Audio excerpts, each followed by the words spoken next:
Vamos a revisar el tema de hoy. Es en relación a infección urinaria en pediatría. Algunos de repente me conocen, soy el doctor Arias, soy nefrólogo pediatra en el Hospital Honorio Delgado. Es un tema que en general estamos revisando también en los grupos que están pasando conmigo, pero definitivamente lo que he preparado para hoy tiene un espectro un poco más amplio que es muy necesario en la formación de ustedes como médicos. En realidad, la infección urinaria en pediatría es un tema bastante común, bastante frecuente, y en base a eso también es una patología donde se cometen algunas consideraciones, no necesariamente errores, pero sí puede resultar que el manejo no necesariamente en todos los casos es lo suficientemente consensuado. Y eso parte en relación a que hay varios puntos de vista, hay varias guías de referencia en realidad, algunas obviamente con muchas coincidencias, pero también con sus consideraciones para cada asunto. Muy bien, vamos a revisar, esto es el temario de la clase de hoy.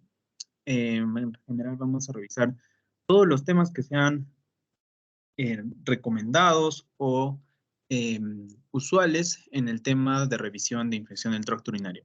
Es un tema corto en general, pero vamos a ver que hay algunos detalles que siempre se deben tener en consideración. Para empezar, la definición y la relevancia que tiene la infección en un niño es bastante importante. Para empezar, que es la primera infección bacteriana que ocurre con mayor frecuencia en niños. Más o menos haciendo comparaciones que otras infecciones que son comunes en niños casi siempre tienen etiología viral, ya sea de respiratorio o gastrointestinal, pero bacteriano en realidad es más frecuente y predominante que la etiología bacteriana más que un virus. Va a haber muchos síntomas y signos, algunos de ellos muy inespecíficos, que nos pueden hacer sospechar de infección urinaria. Sin embargo, lo único que asegura que estás frente a un tipo de orina positivo. Y hay que tener, obviamente, las mejores condiciones para lograr eso. Haciendo un poco en contraparte de lo que es ITU en el adulto, la mayoría de las veces la clínica es tan clara, tan sugerente, que no quedan muchas dudas y a veces se pueden manejar estos pacientes sin necesidad de hacer mayor estudio.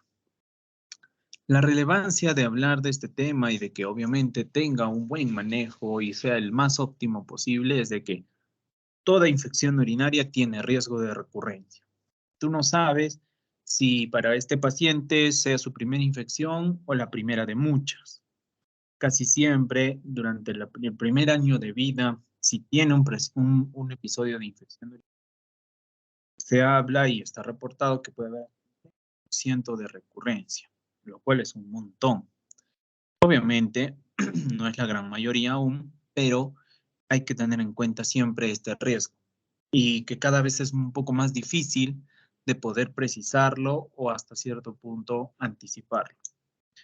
Hay que tener en cuenta, y esto está ampliamente descrito y comprobado, es de que todo episodio de una infección urinaria que produce fiebre aumenta el riesgo de tenerlo.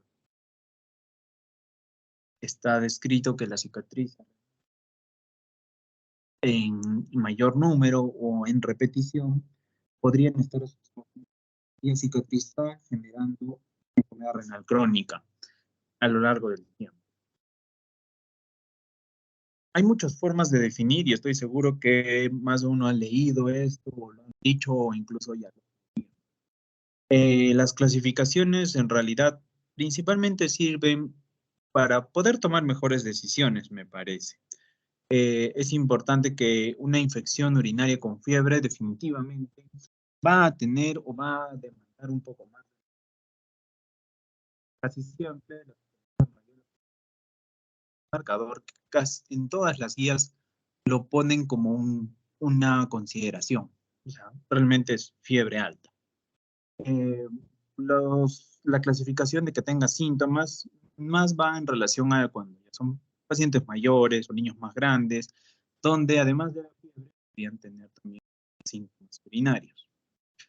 Dejo obviamente a observar, puede haber infección solo con síntomas urinarios sin necesidad de que haya fiebre. Bien.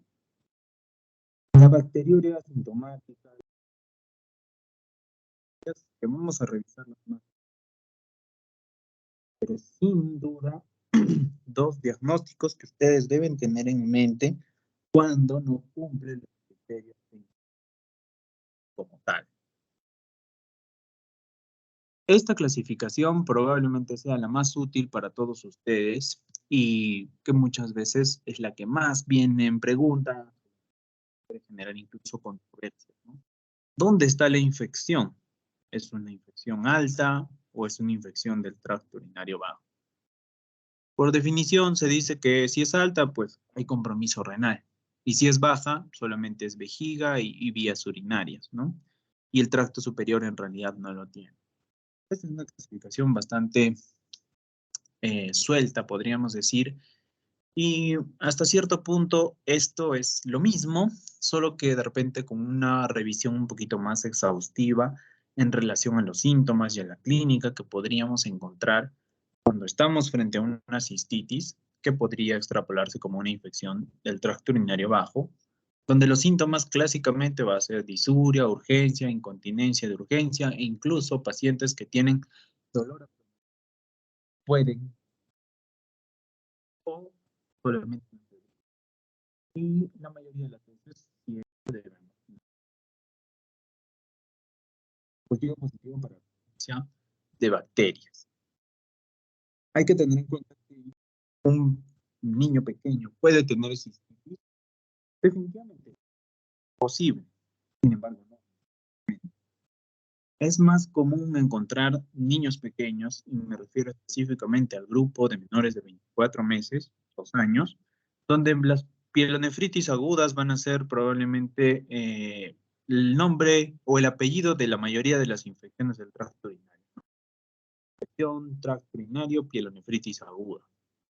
Donde va a haber fiebre, casi siempre, o podríamos decir indiscutiblemente hay fiebre, con o sin dolor abdominal, puede variar, estos niños obviamente más grandes, así como el dolor lumbar. Puede haber alteraciones generales,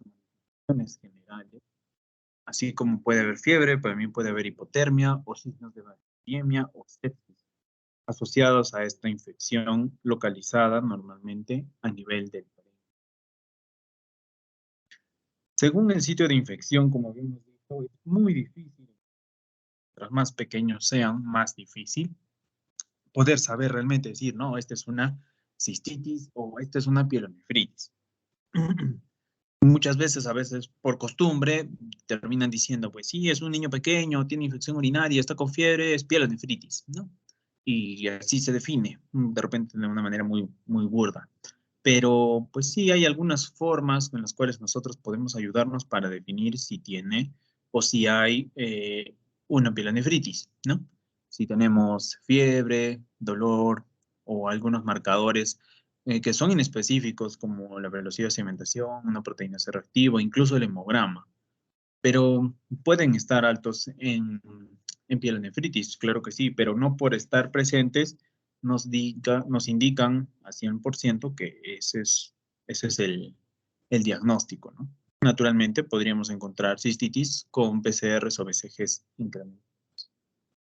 También se habla de según la gravedad y esto también es importante tener en cuenta de que una ITU complicada o una cistitis complicada significa que las manifestaciones que vamos a encontrar probablemente sean o más severas o que normalmente nos implican un pronóstico un poquito más delicado. Alguna vez habrán escuchado, de hecho, ITU atípica, que es un término que se utilizaba anteriormente, pero ahora se usa más el término de complicada. Y casi siempre lo ponemos en el grupo de recién nacidos porque no es normal o es atípico tener un niño, un recién nacido con ITU. Pero también cuando hay masa abdominal, cuando hay anomalías en el tracto urinario, cuando ya tiene criterios de sepsis o incluso cuando el germen que se ha aislado en el urocultivo sea diferente a E. coli, debemos considerar una infección del tracto urinario atípica. Hay que tener en cuenta que una infección urinaria típica, que sería la contraparte, pues normalmente responde bien, clínicamente es un paciente 48 a 72 horas después del antibiótico está excelente. En una actitud atípica o habitualmente no ocurre eso. Incluso puede haber, cuando hay cistitis, sobre todo cuando tenemos malformaciones,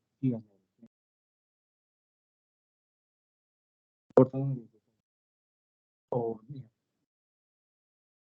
severas, pueden ir con de compromiso. Y también el curso suele ser peor, complicado en general. Hablando un poco de epidemiología, y esto lo vamos a hacer bien rápido para no aburrirlos, y en todo el mundo es frecuente que eh, entonces, areas donde el 100% y el resto son otras causas.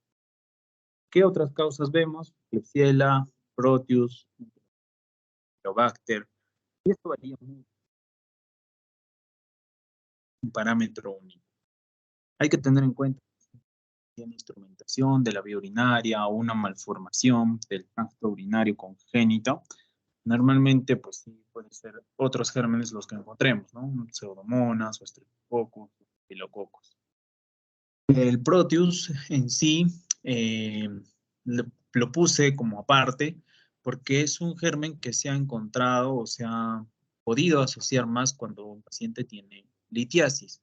Entonces, en ese sentido, uno cuando encuentra un niño que tiene cálculos e infección urinaria, debería o podría considerar que es Proteus la causa de la infección. No es exactamente el 100% de los casos, pero hay una gran relación entre ambas situaciones. Traté de buscar epidemiología nuestra, de Arequipa, o al menos de ciudades del sur.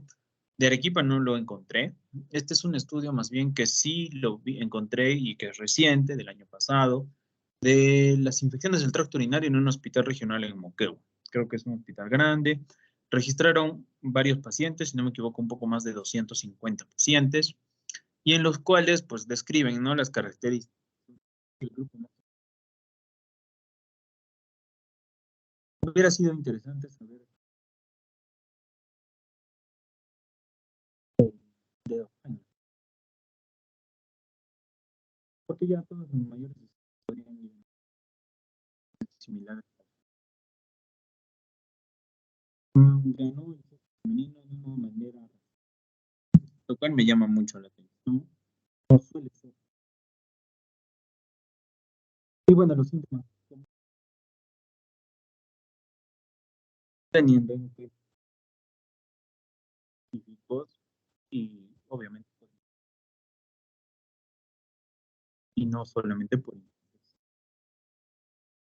Aquí también encontré, los aislaron en el 70% y en el 15% Klebsiella.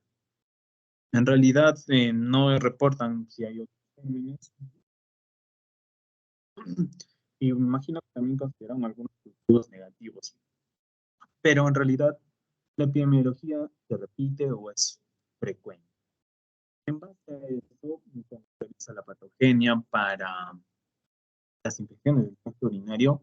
La mayoría de modelos consideran pues, a la E. coli uropatógena en este modelo para poder describirlo y saber qué es lo que está ocurriendo.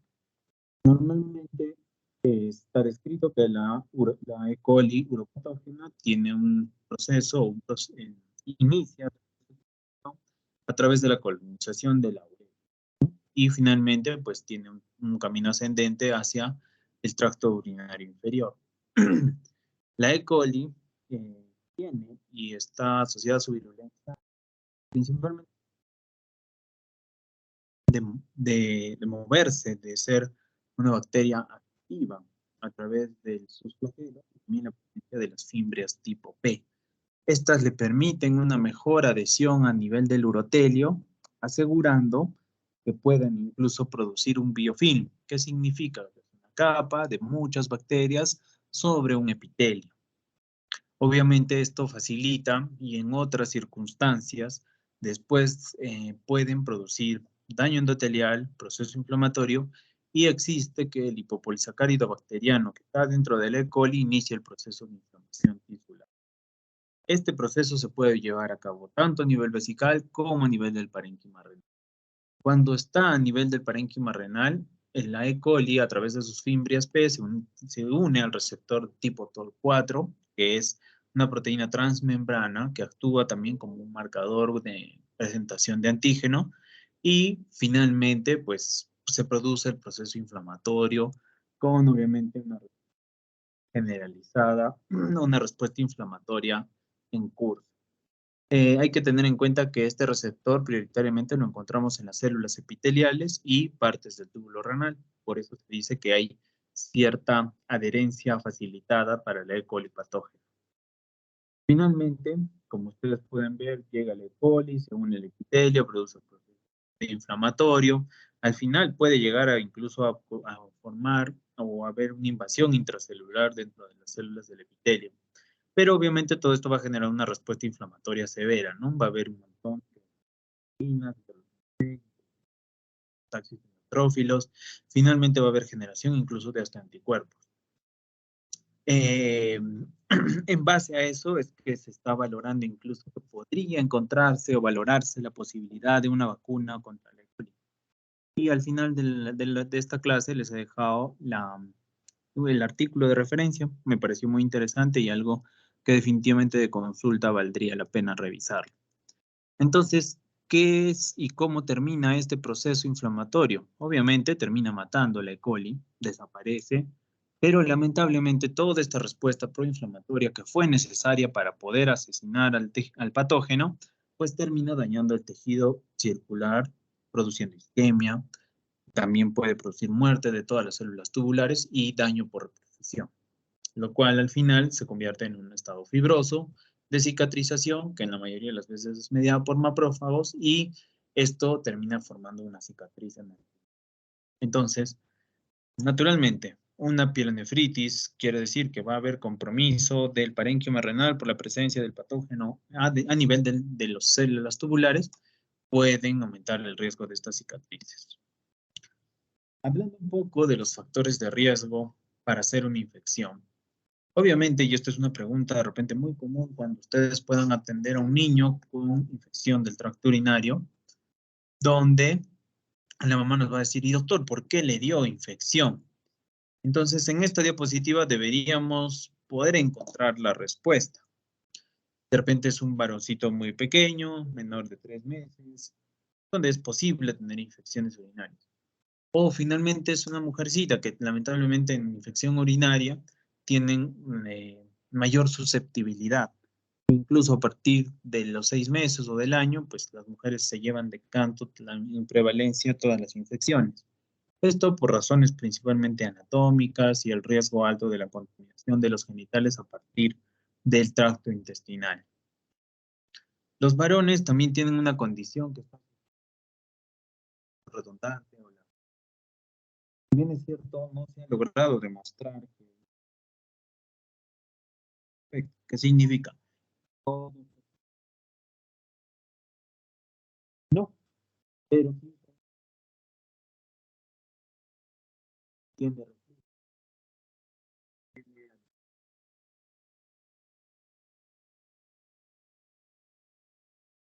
obviamente, sobre todo cuando hay la fimosis,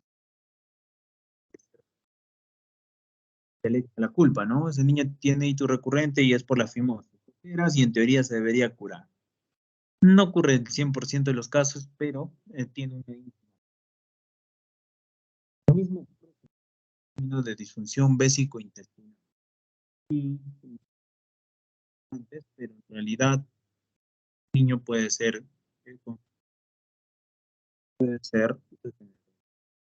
Y está descrito de que la disfunción vésico-intestinal es una disfunción neurológica donde se altera la liberación o la apertura de los esfínteres tanto intestinal como vesical.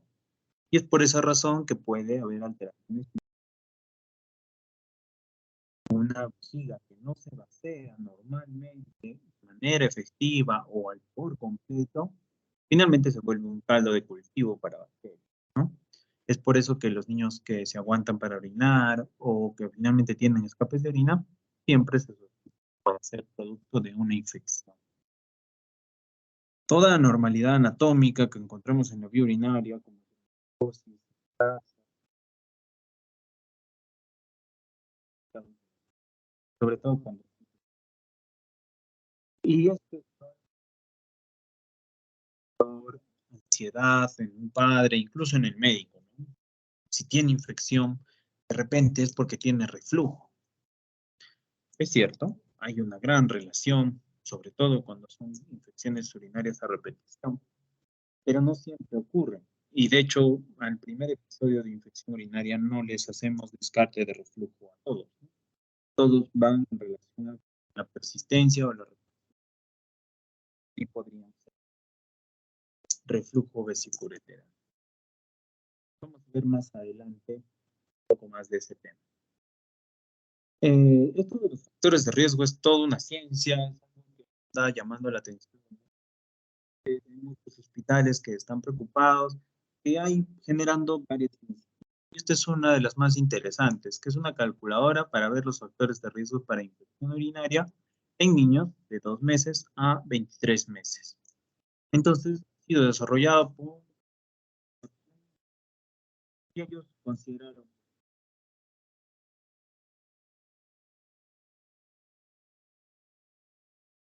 Entonces, meses, la historia o urinaria, ya sea mujer,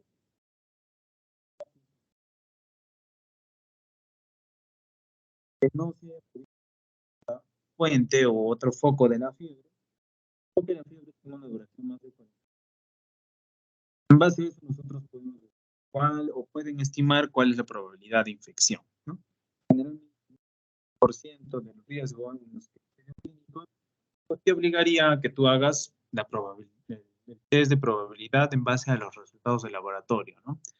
Tengan en cuenta que un urocultivo, que es la prueba definitiva para diagnóstico de ITU, no se puede encontrar o no se puede hacer en emergencia.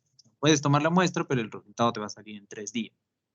Pero mientras puedes hacer un examen de orina, una tira reactiva, y allí vamos a ver cómo es los beneficios del uroanálisis para ver si hay una ITU o no. Este es un tema muy interesante. En realidad, incluso podría ser una tesis en cualquier otra circunstancia. Es una prueba validada. Habría que ver qué tal funciona con nuestra población. Hay factores de riesgo también para cicatrices renales y eso es algo que viene en boga en los últimos años. ¿Cuáles son esos factores de riesgo? Si determinamos que tiene grado alto de reflujo vesicoureteral. De hecho, puede haber desde el segundo grado, pero los grados más altos, de cuarto y quinto grado, son los que pueden tener más riesgo de cicatrices. Si la fiebre dura más de 72 horas antes del inicio del antibiótico, es decir, que nos demoramos en hacer el tratamiento, también nosotros podríamos considerarlo.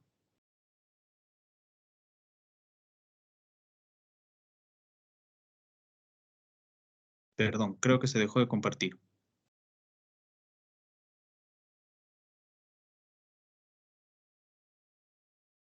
Ahora sí. Entonces, normalmente nosotros consideramos que si se hace un diagnóstico, lógicamente, cicatriz. Todo paciente con infecciones del tracto urinario recurrente o cuando tienen infecciones por organismos diferentes a E. coli, deberíamos considerar cómo nosotros diagnosticamos una cicatriz, pues a través de una gamografía. El marcador aquí que es el DMSA y lo que nosotros este marcador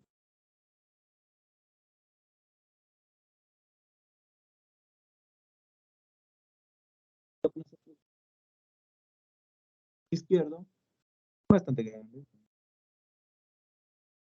más pequeño, opaco. Lo vemos desde atrás y se ve la diferencia, ¿no? El informe de esta gamografía indica que el peñón del lado derecho funciona el 68% y el del lado izquierdo tiene una menor proporción, tiene una menor. Entonces, lo que nosotros estamos viendo aquí en este paciente es que tiene una cicatriz renal y esta está asociada al reflujo. Ustedes pueden ver, esta es una cistografía donde nosotros estamos viendo una dilatación grosera de los uréteres y con una hidronefrosis severa, ¿no? Este es un grado 5 de reflujo ureteral. Entonces, justamente coincide, ¿no? Que tiene reflujo y que finalmente tiene cicatrices. Entonces, es por esa razón que es tan importante poder investigar y valorar cuáles son los pacientes que van a tener alto riesgo de hacer cicatrices para hacerle seguimiento. Y vamos al diagnóstico, que sinceramente podríamos decir que es muy fácil, es muy sencillo, pero en realidad tiene algunas consideraciones. La clínica habitualmente es variada, va a cambiar según la edad de los pacientes. Cuando es menos de 3 meses, casi siempre síntomas inespecíficos. O sea, los síntomas podrían impresionar cualquier cosa, menos infección. Entonces hay que tener en cuenta eso. Incluso un lactante irritable podría ser una infección urinaria, si no tiene incluso otros síntomas.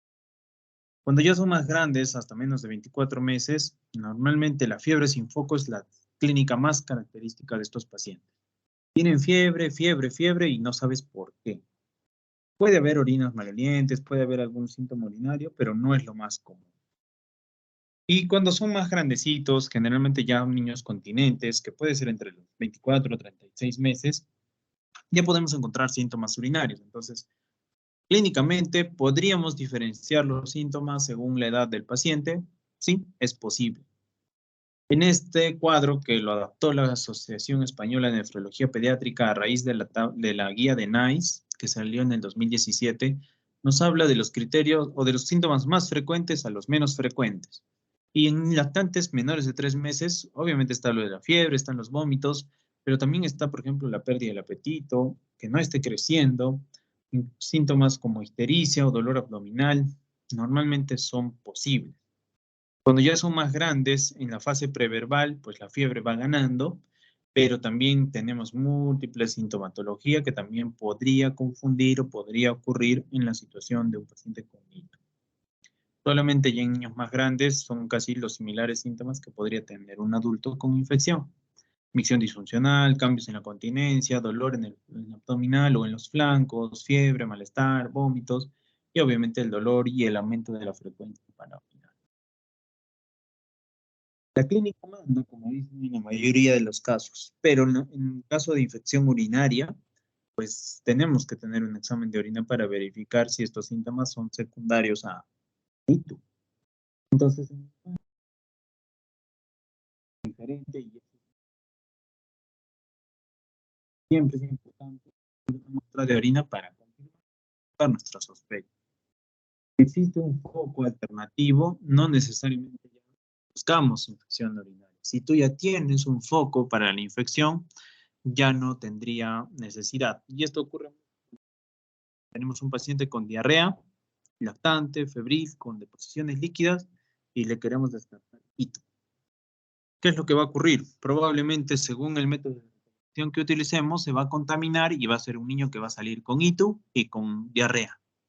Y esto obviamente es imposible o es muy raro que vaya a ocurrir. Lo que sí puede pasar es que un niño le dé diarrea, se recupere y en una semana pueda hacer infección urinaria. Eso sí es factible. Pero en simultáneo pocas veces es posible. Idealmente la muestra debe ser bien tomada, se debe procesar lo más rápido posible, 30 a 60 minutos frente al refrigerador. Esto ayuda a mejorar la detección de bacterias, ¿no? Hay que tenerlo en cuenta, porque al final necesitamos las bacterias vivas o las bacterias viables para. En niños continentes la cosa es más sencilla, es como un adulto. Generalmente la muestra se toma de un chorro miccional, del segundo chorro. Hay que tener en cuenta que tiene buena validez diagnóstica, no es invasivo y es fácil de hacer, pero lo más importante es que necesitas la colaboración del niño. Hay riesgo de contaminación y esto hay muchas recomendaciones, ¿no? De cómo hacer la higiene, de que se tiene que retraer el prepucio, se tienen que abrir los labios, hay muchas recomendaciones en realidad, pero mientras buena higiene exista es más que suficiente. En el cultivo se considera positivo cuando es más de 100.000 unidades formadores de color. Pero vamos con el verdadero problema, los niños que no contienen orina, ¿cómo recogemos en ellos? No se puede hacer segundo chorro. En realidad, debemos tratar de ser lo más fiables posibles, quiere decir con el menor riesgo de contaminación, porque si se contamina, pues nuestro diagnóstico también podría ser errado. Muchas veces esta decisión de qué usar para recolectar la muestra va a depender de cuán urgente es hacer el diagnóstico e iniciar. Por ejemplo, yo siempre digo que diagnosticar una infección urinaria en consultorio externo es un factor de salud, porque en consulta tú le das hoy día la orden, mañana se le pone de orina y a los 2 días recién vuelve a venir por consulta completamente tarde. La primera forma de recolectar orina en un niño pequeño es la bolsa adhesiva o bolsa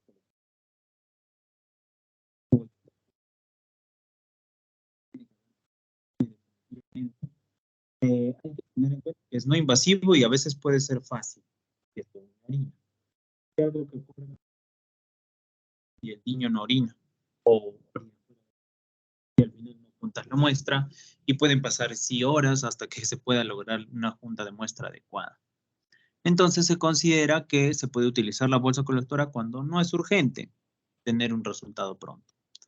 Hay que tener en cuenta que también debe ser más de 100.000 unidades en el cultivo, pero tiene una característica, que esta prueba o este examen de orina a través de la bolsita tiene falsos positivos muy elevados. Lamentablemente, estamos obligados a que si sale positivo en la bolsita, debamos realizar una muestra nueva mediante un método más confiable para el urocultivo y así poder asegurar el diagnóstico. Cuando un resultado negativo, en general de bolsita, ya no requiere, porque normalmente tiene un valor predictivo negativo muy alto. Esto significa que si sale negativo es porque no tiene. Y eso es gracias a las pruebas de probabilidad de valor predictivo negativo. Existe el método al acecho o el quick wee, que significa que tenemos que estar allí con el niño desnudo, esperando que orine, con nuestro frasquito de estéril abierto, esperando que haga la pipí. Eh, Puede ser hasta un poco fácil o difícil, depende muchas veces. Se puede realizar la estimulación, como se puede ver en imagen, a través de la estimulación física. Y eso no es la magnética, de hecho no está menos como una bolsa colectora.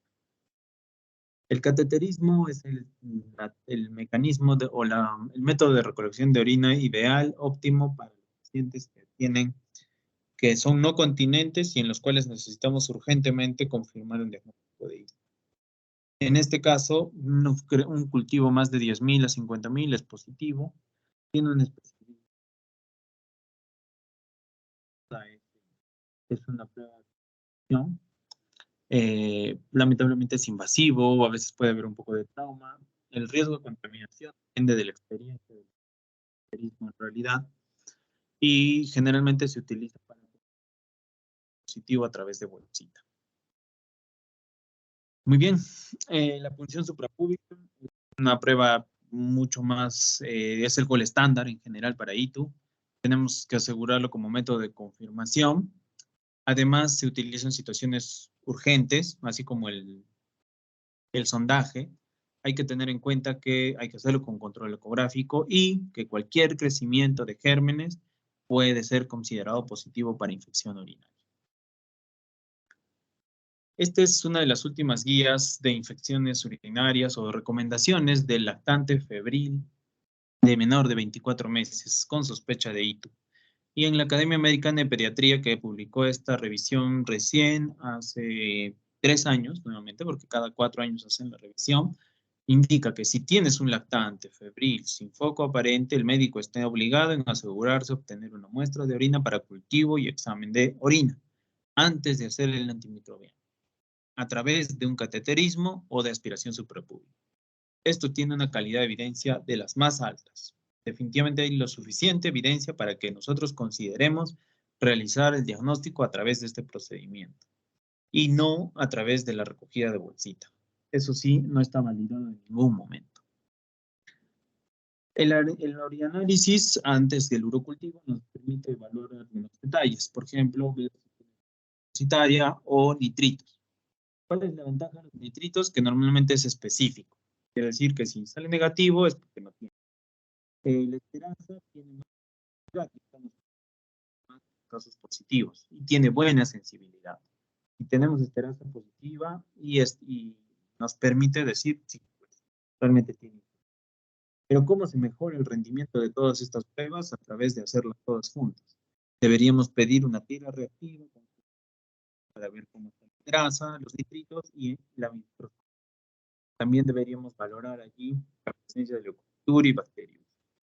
Entonces, es el primer paso. Las decisiones van a ser más efectivas si nosotros tomamos todas esas. Podemos diferenciar pielonefritis de cistitis. En realidad, ya les dije que esto es una batalla constante. Algunas características es que la pielonefritis es más común en niños jóvenes, en lactantes. La fiebre mayor de 38 grados también es un marcador para pielo. Suele haber más síntomas sistémicos a comparación de la cistitis. Y hay que tener en cuenta que si hacemos algún estudio, normalmente pues, del riñón. Y considerar siempre pues, que una infección urinaria y pielonefritis tiene más riesgo de cicatrices renales. Esto es lo que quería comentarles. Errores comunes. Muchas veces la muestra de orina puede contaminar y puede generar, obviamente, un falso diagnóstico. Esto ocurre mucho con las bolsas colectoras de orina. ¿Con qué se contamina? Ya sea con el contacto de la piel de los genitales o, naturalmente, pues con las heces. Entonces, generalmente cuando tenemos células epiteliales en el sedimento, eso ya es contaminación. O cuando tenemos dos colonias distintas en el la bacteriuria sintomática, pero en realidad puede existir la posibilidad de que la vejiga esté colonizada por bacterias y no necesariamente haya una reacción inflamatoria. Muchas veces E. coli también es el responsable de la bacteriuria. Puede haber incluso referencias hasta 1 al 3% de los casos y a veces pueden tener bacteriuria sin necesidad de tener síntomas, sin necesidad de requerir tratamiento y que finalmente se van a recuperar. Hay mucho de susceptibilidad genética en estos temas o en estos casos de bacteriuria. Nunca se trata con antibióticos, salvo que el paciente tenga alguna condición de inmunosupresión. Y la piuria estéril es la presencia de leucocitos sin bacterias en el sedimento urinario, que puede ocurrir muchas veces cuando una dítuma fue maltratada, cuando hay apendicitis u otras infecciones, tanto tuberculosis o infecciones fúngicas. Algunas condiciones inmunológicas como el lupus o una nefritis aguda también puede tener leucocituria sin bacteriuria. Cuando finalmente decidimos hospitalizar a un niño, es cuando es muy pequeño, menos de 3 meses, niños menores de 2 años, cuando hay compromiso renal o está séptico, cuando no es posible darle medicación vía oral y la va a necesitar para enterar, lógicamente, o ya hay alguna alteración, ya sea en la función o en la estructura del riñón. En nuestra realidad, a veces el criterio social también es un criterio de hospitalización, porque si sabemos que no van a cumplir el tratamiento ambulatorio, es mejor hospitalizar. ¿Cómo iniciamos el tratamiento? En realidad la sugerencia es, si sospechas de ITU, tomas muestras y empiezas el tratamiento empírico. Esto está en todas las guías que puedan revisar. La vía de administración idealmente es oral, pero si es un niño que cumple criterios de ingreso, obviamente será parenteral. Y el tiempo de duración de una ITU febril en tratamiento es de 10 a 14 días. Menos no.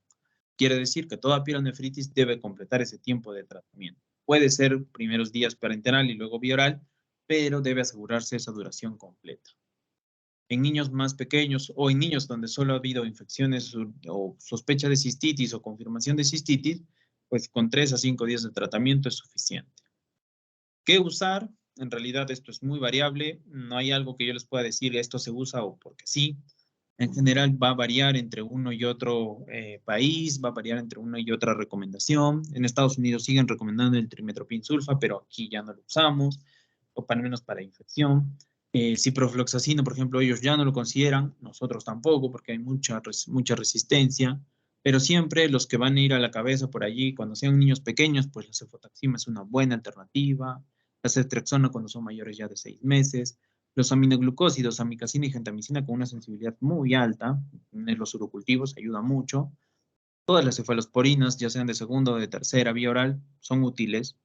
La amoxiclav en realidad varía también. Hay que tener en cuenta que amoxiclav puede producir diarrea como efecto secundario, entonces eso a veces en una infección a veces no es lo que nosotros queremos.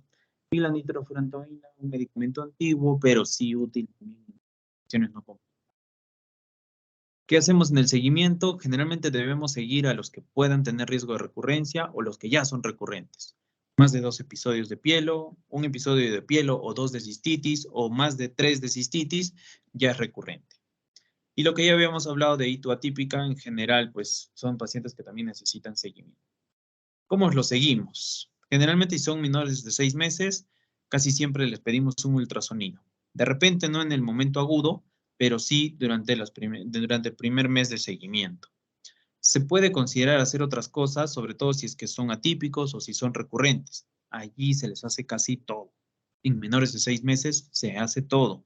Se hace ecografía, se hace cistografía, se hace cistografía y se hace gamografía con DMSA. Igual en atípicos. Entonces, niños menores de 6 meses, con hito atípica o recurrente, se les hace todo desde el primer episodio. Luego, en niños de 6 a 3 años, de 6 meses a 3 años, normalmente no necesitan ecografía en el primer episodio, pero sí podría valorarse si es atípico, sobre todo. Ahí sí se hace incluso en la etapa aguda. Y cuando es recurrente, hay que tener en cuenta que se puede hacer en el seguimiento, sobre todo, gamografía para poder asegurarnos que no haya cicatrices. No se recomienda la cistografía si es que no hay una ecografía alterada previamente. Y finalmente tenemos a los pacientes más grandes de 3 años, donde a ellos no les hacemos nada en el primer episodio y solamente cuando son hitos recurrentes preferimos hacer siempre la gamografía antes que la cistografía. La cistografía poco a poco está quedando un poco desfasada por el hecho de que el flujo 4 o 5, que es relevante para infecciones, normalmente se puede diagnosticar con eco. Y mis recomendaciones finales es, todo niño febril sin foco menor de 2 años siempre tienen que pensar en ITU, eso no deben dudarlo. Si un niño cursa con diarrea no necesita examen de orina y esa es una mala costumbre. Si sospechan de ITU, tienes que hacer urocultivo, no hay lugar a duda a otra decisión distinta a esta. En nuestra realidad, en un centro de salud normalmente no hay para hacer urocultivo, así que desde ya estamos yendo mal. Y si hay clínica, igual se empieza desde ya. Eso es lo que dicen todas las guías, que esto definitivamente no creo que cambie. Finalmente, si tienes ITU, podrías hacer un control activo. Es una recomendación de algunas guías.